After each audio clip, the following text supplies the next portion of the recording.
The broadcast is now starting. All attendees are in listen-only mode. All right. Well, welcome everybody. We are very excited to have you here for this webinar. My name is Dave Kuhn. I am the Director of Business Development and Marketing for the SCPGA. And we're also here with our Communications and Marketing Manager, Bryce Siever. Both of us and the rest of the section are very excited to have a longtime partner, ForeFitness, here today to talk to you about anything and everything fitness-wise to help your golf game go to the next level. And on that note, I'm very happy to introduce the co-founder of ForeFitness, Ken Mengel. Ken and his team have been partners with the section for many years, and through his time with the section, we've been able to see his hard work, leadership, and experience take some of our golfers to the next level. Those include current LPGA member Lizette Salas and the #1 ranked girls amateur in the world, Rose Zhang. So I just want to thank Ken again for being here today. And as a reminder to everyone listening, if you have any questions for Ken, please feel free to ask them in the questions box. There is a questions box and a chat box, but we won't be able to see the questions unless they are in that questions box. And then we will get to all those questions at the end of the presentation. So on that note, Ken, I'm going to pass it over to you, and we will go from here. Excellent. Thanks, Dave. And thank you guys all for making time to join us today. So train like Bryson. Will it work for me is the big question. We're all aware that this past year, Bryson DeChambeau bulked up quite a bit to gain distance was his whole point. His length off the tee right now is pretty incredible.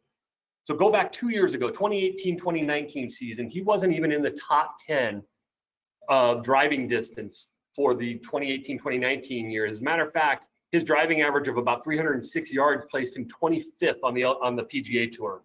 The leader that year was 328.2 yard average. Forward 1 year to this year, this past season, he is #1 in the PGA driving distance at 344.4 yard average, which is 11 yards better than the #2 driver of the golf ball in the world. So he's 11 yards longer than the next guy to him, and he's 16 yards longer than last year's leader.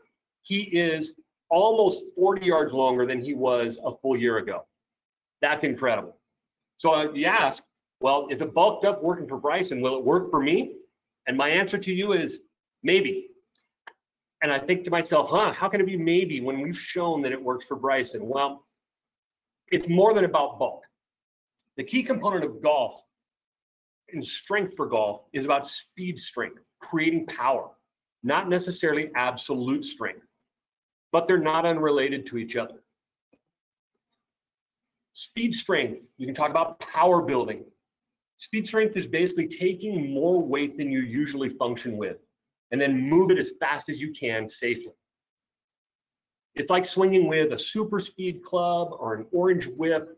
It's like if you go to baseball games and you see the batters swinging early and before heading up to the plate with the weight, the donut weight around the bat. That's what speed strength is designed as. Speed strength is not just moving fast without weight.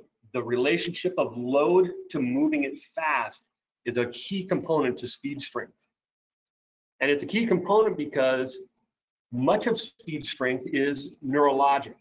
We learn how to move fast. It's a programming option in the brain that kicks off different nerve firing patterns to fire the muscles in a way that is going to be more efficient. Therefore, if it's a learned pattern, if it's a learned skill to a degree, it's important that it involves movements that are similar to those specific to the sport or the activity that you're going to be performing. So an example of this is a medicine ball rotation throw. And with the med ball throw, you're taking a weighted object and popping it. You're really giving it a good heave. You're loading up. And again, you can see some of the dynamics here similar to the golf swing, loading that rear hip, getting thoracic rotation, getting that big turn through the shoulders, is all a part of it. And then it's a matter of move it as fast as I can.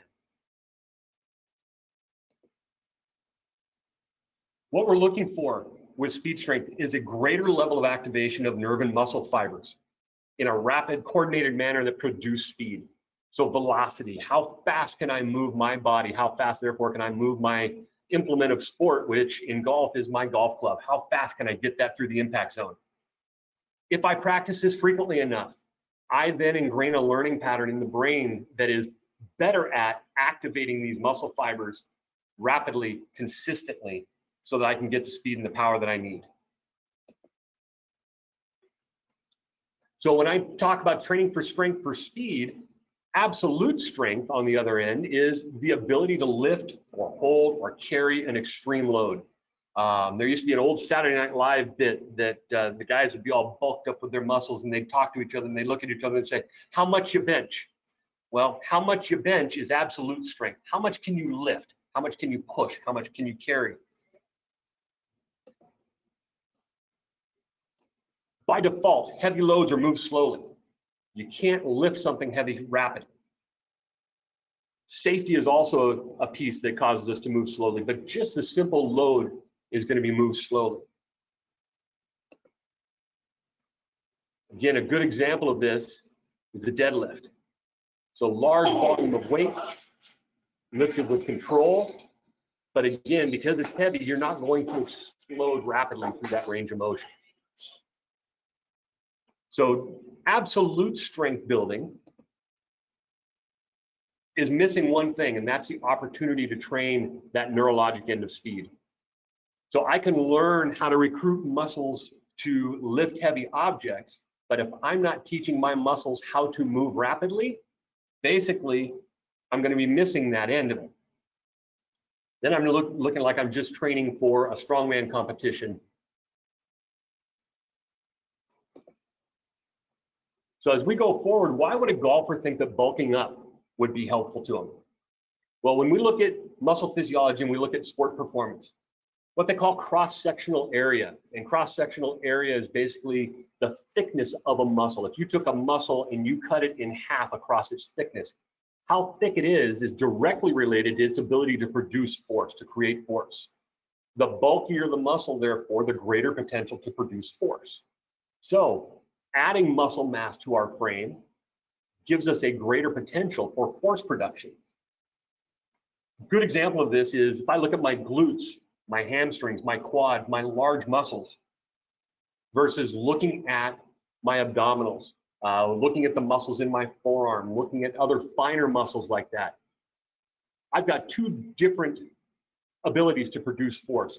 My glutes, my quads, my hamstrings, my calves can produce tremendous amounts of force because they are thick. They're designed to move us. They're designed to move things. Smaller, finer muscles are more designed to support us, to stabilize us, to fine-tune us in these movements. And ultimately, we need them both to work together for optimal performance, for joint safety, for coordinated movements. So that cross-sectional area, bulking, if you will, allows you the capability to produce more force. But force is only a part of the power equation. So Bryson DeChambeau is a bright guy, really bright guy. He's got a physics degree, and he knows his physics. He's applied his physics here. And these two equations are really key.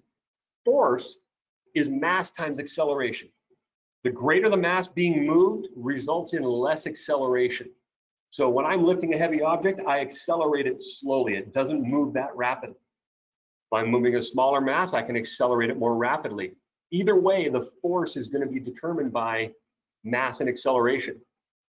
Power, on the other hand, again, another physics term, my ability to produce power takes that force, my mass and acceleration, and then it says, how fast can I move that? What speed can I move that at? Not how fast can I get it to speed, but what top speed can I get? So acceleration says, I'm going from 0 to 60 in X number of seconds.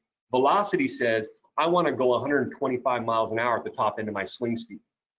That's our difference here. So force and cross-sectional area are going to play a role here.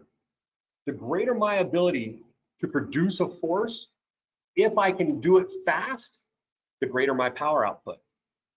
So I look at power for golf, and I think the mass of what I'm moving, my golf club, and therefore the golf ball at impact, are pretty minimal masses.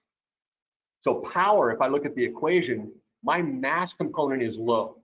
My acceleration component should be high. And therefore power is going to be most affected by what is my velocity? What speed can I reach by the time my club face matches golf ball? A great example of this is vertical jump. And vertical jump is kind of one of the basic assessments of power creation in the body. If you look at an offensive lineman in football, one of the things that they measure in the football combine is vertical jump. An offensive lineman weighs, say, 300 pounds roughly. The best ever vertical jump by an offensive lineman is 36.5 inches, so just over 3 feet, which is an incredible number. Whereas the best ever vertical jump for a wide receiver, say 190 to 200 pounds, is 45.5 inches. So you're looking at a 9-inch difference. And that's simply going back to that equation. I have to move such a large mass for that offensive lineman that my force production has to be massive in order to even come close to matching what that wide receiver can do. Side note is an average PGA Tour player can jump between 20 and 22 inches on average. So again, the higher I can jump, the more I can create force and power through the ground, the more I can translate that hopefully into golf. And here's a kind of just a visual. The gentleman on the left side of the screen, significantly more mass than the gentleman on the right side of the screen. And again, significant difference in where their ending point of the vertical is.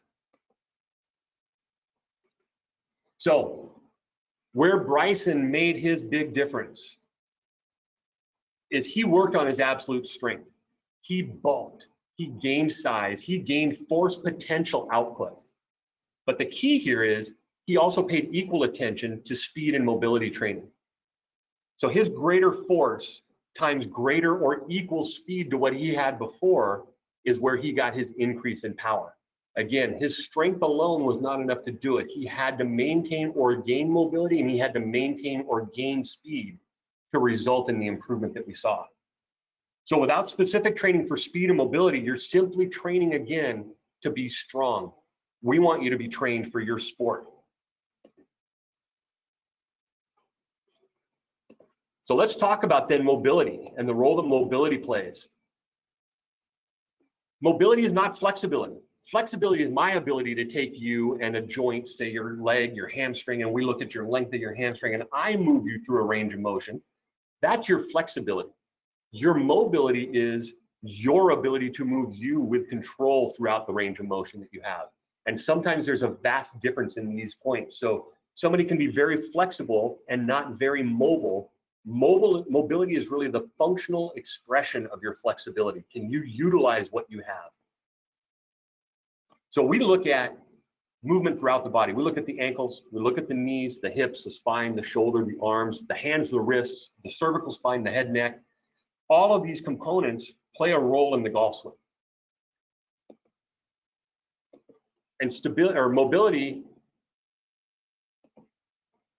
as we see here in an exercise, involves many things. We've got the head staying still here, the shoulders rotating under. We've got the arms and shoulders going through motion. But what we're really looking to do is control the movement of my trunk on my pelvis. That term X factor that we've seen in the past with golf, that power term, is related to my ability to rotate my trunk completely opposite of my pelvis. Can I get a separation of my trunk to my pelvis? Create an X, if you will. Where mobility is important, the greater amount of mobility I have, the greater the range of motion I have in which to produce my speed. So my acceleration doesn't have to be as abrupt. It's got a larger window to accelerate through to create that speed at the point of impact.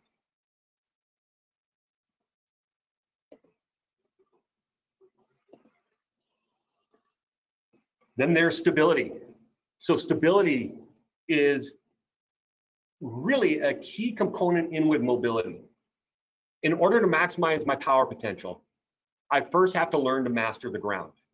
That's my feet interfacing with the floor. If my feet can't own the floor, I'm going to have a hard time being mobile above it. And if I'm having a hard time being mobile above it, I'm going to have a hard time accelerating, creating velocity, and therefore creating power. So stability and mobility are reliant on one another. It's hard to be stable if I'm stiff and immobile, and it's hard to move well if I can't be stable in certain places. So we typically function, the way our body typically functions is in alternating joint segments.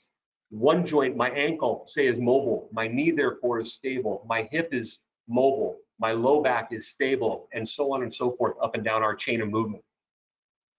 So static and dynamic balance training exercises are examples of stabilization exercise. Balance is a point of stability in the spectrum. There's a ton of other things, countless other exercises we can do for stability, because stability relies on every joint in the body to at one point in time be stable, one point in time be mobile.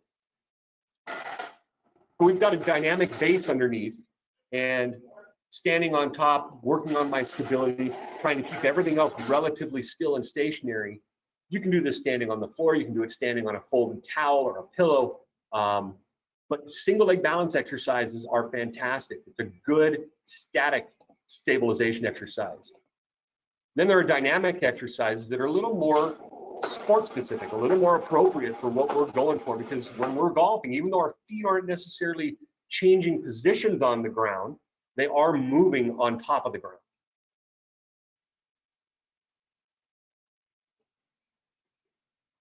So there's our relationship with our strength, our cross-sectional area, our bulk, turning into force production, which turns then into, if I can have force production with speed, I can create power.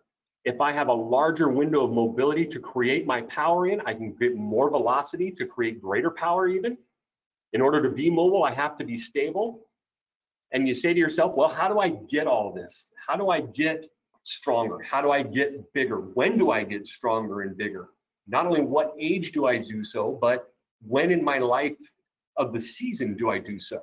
So we've got a calendar year that we typically work in. We've got a season year that we typically work in. And in that season, you may even have a particular event that you want to work towards. And that's the goal with periodization. So periodization is a research-based, sport-specific training program that's designed to improve your performance. And it's designed to improve your performance for a particular physical result, a particular event, or a particular length of time in a season. And really, periodization, when you get down to it, when I'm looking at optimizing my performance, it's the marriage of absolute strength, speed strength, mobility, and stability work, all culminating in the best performance at a given time. So we employ this periodization concept with all of our athletes, and there's a lot of different periodization methods that you can go through to gain the results that you're looking for. So again, maximizing athleticism. Maximizing athleticism in golf is specific to the sport. It's going to be different in other sports, as will the season, as will the way that you get there. But you want to have that process in place that says, I've got a target goal, and I know the time frame I need to get to these certain goals. How do I do this with my exercise program to make sure that I'm there appropriately? So our training philosophy, we want to maximize any athlete's athleticism. Again, you're not a golfer, you're a golf athlete, or an athlete who golfs is really the best way to say it. You could be an athlete that plays tennis, an athlete that plays basketball, an athlete that plays soccer. Athleticism is really the base on which everything is built. So to maximize my athleticism, can I control full range of motion? Can I intentionally move with speed, with control? And can I move efficiently? Do I have efficient ranges of motion, stability, power, strength, so that my patterns can be good? Ultimately, efficient movements allow the greatest power and speed to be produced. So how do I periodize? This is kind of a typical pattern. There's typically an off season, there's typically a preseason, and there's typically an in season. And then we can put a postseason on top of that. But the three main components, an off season, a preseason, and an in season, are relative to the sport. And if you look at, say, golf as an example. Golf is a year-round sport in a lot of areas, particularly in Southern California. So you really don't have an off season. But Monday, you typically aren't playing competitive golf, and Tuesday, you typically aren't playing competitive golf, and Wednesday, you typically aren't playing competitive golf. So typically, Monday and Tuesday are considered off season. And if you're a pro, Wednesday is preseason. And if you're a pro again, in season is Thursday, Friday, and hopefully if you're making the cut, it's Saturday, Sunday. If you're a junior golfer, Monday, Tuesday, Wednesday are off season. Thursday, Friday could be preseason. Saturday and possibly Sunday, if it's a 2-day tournament, is your in season. So how do you work your periodization is determined by what is your season like. Baseball that has an absolute off season trains differently than, say, the golf athlete will. So off-season training, build muscle mass. Here's Bryson. Here's the classic example of how the pandemic and the shutdown even helped him even more so, was he had more time to build bulk, build absolute strength. In the preseason, shortly before the season kicks in, or for us, might be called Wednesday or Thursday, we take that new absolute strength that we trained and gained, and we create speed and power. This is our speed and power days. These are our explosive medicine ball rotation days, throw days, slam days, super speed swing days, battle rope days, things of that sort. And then when you're in season and you're at an event, maintain strength and speed. So you may not do a full workout, but you may do some body weight or slightly above squats. You may do a couple med ball throws. You may do a couple of things to work on your mobility and enhance your stability, all to keep your system and your neurologic end of things, your brain, primed on how to control your body.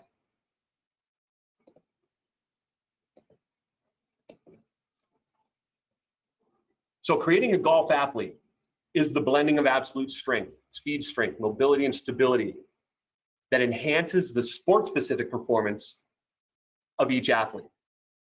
The more athletic the golfer, or the more athletic the athlete of any sport, the more capable a tool you get to go back to your swing coach with, your teaching pro, and you're going to see better results from that. You want to be more than a golfer. You want to be an athlete first. So the question on age and training the junior golfer, you're never too young or too old to train.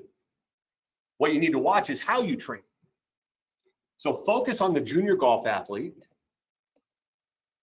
is on training the neurologic end of things, training the body to be coordinated, training for the mobility that we need, training balance, training pattern movements that have efficiency. We want to get the brain to know how to develop force, how to develop speed, not only how to develop, but how to control it. So I can develop speed at my impact, but if my lead leg can't stop me, I'm going to have an issue with my golf swing. There's no doubt about it. I'm going to have an issue with my physical health as a result as well. So when I train my junior golf athletes, we're working on a lot of components of strength that is learned strength. We're working on a lot of the speed end of things, a lot of the coordination, and a lot of the strength gains, the measurable strength gains. If we were to see how much force somebody could put out, a lot of those gains are made by becoming more coordinated and more efficient at what they're doing. And then blessedly so, kind of out of our control, the calendar helps. As athletes get older, as physical maturity happens, as hormones kick in, other capabilities come along with that. So absolute strength in a junior golfer that is not skeletally mature is not advised. Loading joints at high demands when they are not yet mature, when the growth plates are not yet done with their work, is a risk. It's not to say that we don't load our junior golf athletes. We use elastic resistance, we use pulley resistance, we use medicine balls, we use dowels, we use lighter dumbbells, we use lighter kettlebells, we use a lot of different tools, but we're not going to maximally load that tissue and that bone structure until it's ready.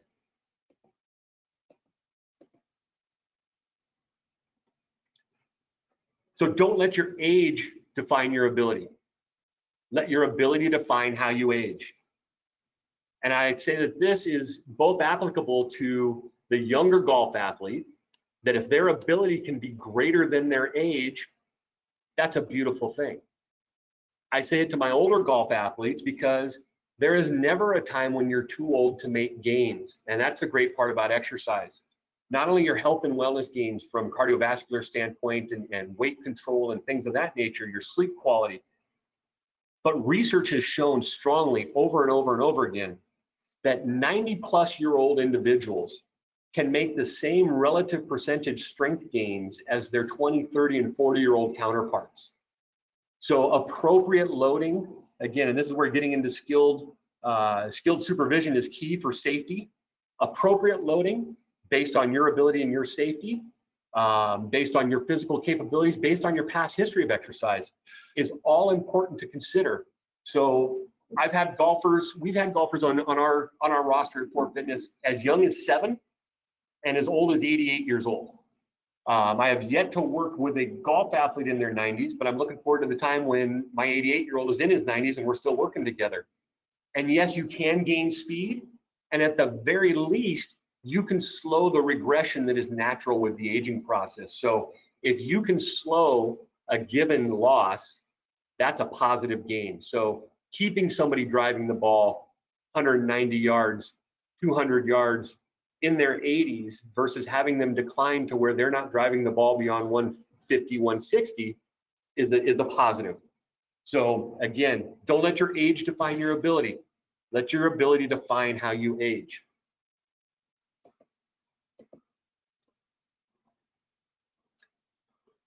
So I want to invite you guys to take a look. We have a 30-day free trial on our ForeFitnessGolf.live app. You can go to the App Store and pull it up and take a look, sign on to it. It's a 30-day free trial. We've tried to tailor golf programs for golfers of all abilities. And on our program, you'll notice a lot of the programs are labeled with white or blue slashes, and that refers to our tee box level. So our white level exercises or our white tee box exercises, little less strenuous, little more focused on gaining that mobility, gaining that initial level of control to progress to the blue tee box, which is a little higher intensity, a little more demand on the system. In this Golf Fitness Live app, there is a self-assessment that we take you through, that you do your own assessment to kind of see where are you at in terms of your starting level and what programs you should be choosing. We do a lot of mobility work with golf yoga that are also on the program. We do travel programs. It's really a great app, I think, and I think that on the 30-day free trial, you guys will find that it's pretty valuable. We have new live sessions every Wednesday and every Saturday, and then the day following, they archive to the library, and you can access them at any time. Again, strength, balance, mobility, yoga, recovery drills, they're all there, and you've got access to us 24/7, 365. So this is my contact information, and the ForeFitness Golf, our Instagram, is up on there as well. My email, our business line, my direct line. Guys, I want to invite you, if you have ideas, thoughts, questions, or otherwise, feel free to reach out to us. It's our pleasure to be partnering with the SCPGA and therefore partnering with all of you. And if I haven't answered the questions that you have through the talk, be glad to take some of them now. And if I have, I hope that you've enjoyed the talk. I hope it's been informative, and I hope that I can meet you guys on a later time and date and shake a hand and answer any more questions you might have. Thank you guys very much. All right, Ken. Well, this is Dave Kuhn again, and we do actually have some questions for you. A reminder, if you have a question for Ken, please feel free to enter it under the questions tab there. We're going to go through these in order that we did receive them. If you answered this already, Ken, in your presentation, maybe if there's a little added touch you can give to it or something to that effect. But the first question we had is, how old do you start using weights for juniors? We use, like I was saying, the light weights, elastic bands, different types of resistance. I would say resistance would probably be the more appropriate term versus weights. With our junior golfers, the youngest we've had in our facility has been 7 years old, and we've used resistance work with the 7-year-old. Again, it's all relative to what their ability is, and it's not at a load you're looking at with a junior of that age and a junior even up to say 10 years old. you're looking at, lightweight dumbbells, 2, 3, 5-pound dumbbells, medicine balls in the 2, 4, 6-pound range, elastic bands, different things like that. And rarely are we taking that athlete at that age and loading things overhead or through their spine. So a lot of it is pushing, pulling, throwing, swing motions, things of that nature, and not allowing, not having a gravity through the spine type compression load. So no front squats or back squats or things like that really with them. They do squat, but they're going to do things in that case with a either body weight or elastic band resistance, things of that sort. All right. Next question was, what things do you look for when weight training for golf? I think the thing that is key first is, does the person have adequate flexibility? And then can we build adequate mobility, their control of their own flexibility to do the lift or the move or the exercise that we're looking to do? And that's where the screening process really comes in. Every one of our athletes that comes in from 7 years old to our 88-year-old goes through a mobility screening. That's a head-to-toe look. It's part of the TPI screening process, and then we've added some parts to it based on our physical therapy background. And we really try and clear each and every joint to make sure that, one, they can move safely and without pain. 2, do they have control of those joints? And then 3, what is their base level of strength to start with, that then we kind of know what our building block is. So I would say the key thing, number 1, is mobility. The next thing, number 2, is what is their mobility stability relationship? Are they aware of where they are in space? Do they have good coordination, good balance, good control? And then the next level would be, what is their current level of strength? What is their current or their current deficit of strength, as it may be? But mobility is first and foremost. If you can't move through adequate range of motion, you're therefore unsafe if you're going to be performing certain lifts, and we need to clear that first. All right, perfect. Next question, which still continues with the theme of today's presentation. Does gaining mass equal gaining distance? Gaining mass, again, does not directly, it's not a direct correlation. So more mass and more distance aren't necessarily one-on-one. The relationship that we see with Bryson is, again, the work on at least having maintained, if not improved, and he actually improved his swing speed from what it was previously, as well as the mobility factor. If I want to create more speed, if I've got a sports car and I give myself an 1/8 of a mile, a 1/4 of a mile, or a 1/2 a mile in which to generate my top speed, I'm going to generate my top speed more than likely in that greater top speed in that 1/2 mile than I will in an 1/8 of a mile.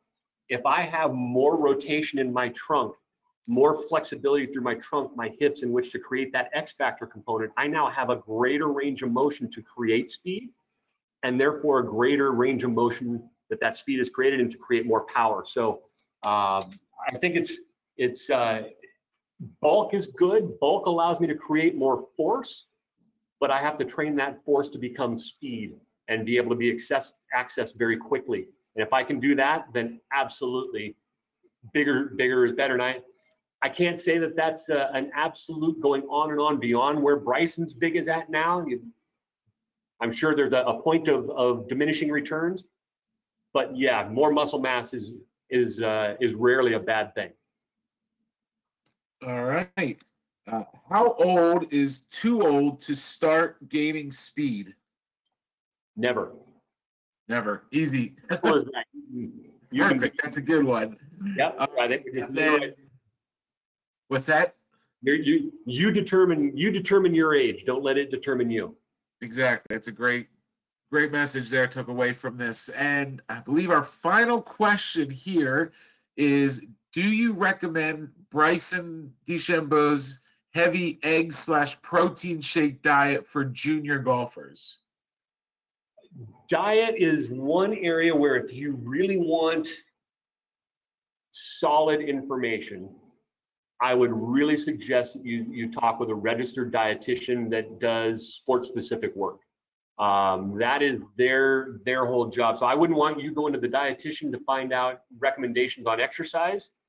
and I can give you some basic guidelines on nutrition, but in terms of really looking at it specifically, I would be very cautious with it.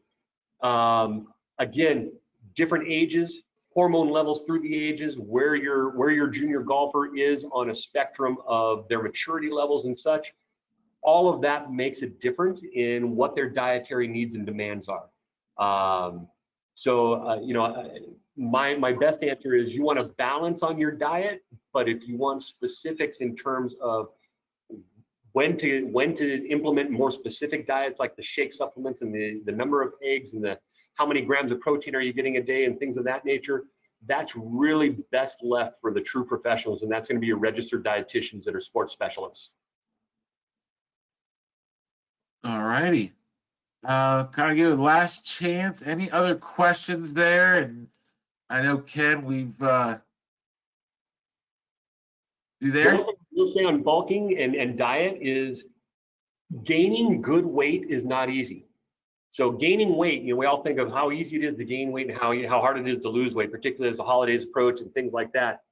Gaining good weight is not easy to do because the frequency at which you need to consume calories, the quality of the calories at which you need to consume, the amount of work you're putting into the gym that's negating so many of those calories, you're burning so many. It is tough. When you're bulking like Bryson did, you look at his regimen, there's almost not a time in the day where you don't have something that you are drinking or eating at almost any time that you're awake, just to maintain your calorie demand. And you have to supersede that calorie demand. You have to be better than that calorie demand in order to put mass on. So otherwise you're just maintaining. So it's work to gain good weight. All right.